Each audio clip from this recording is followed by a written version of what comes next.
Hi hello friends, అందరికి happy Ugadi. ఇగో నందిని చెప్పంగా ఇప్పుడు ఉగాది పచ్చడి పోయేవాటి. నాకైతే ఉగాది పచ్చడి చేసిన ఉగాది పచ్చడి అయితే చేసింది. ఎట్లా చూడండి, మాది బాగుందా? మీరందరూ ఉగాది పచ్చడి చేశారా? నేనైతే ఇప్పుడే ఉగాది పచ్చడి అయితే తాగుతున్నా. ఉగాది పచ్చడిలో యాపాకు వేసింది, అలాగే మామిడికాయ వేసింది, చింతపండు పులుపు, బెల్లం కూడా అలాగే. బెల్లం కూడానా?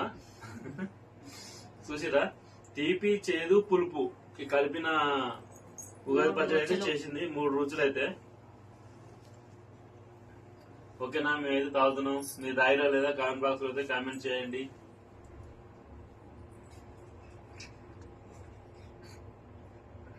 బాగుందండి. ఓకేనా? బాయ్ మరి.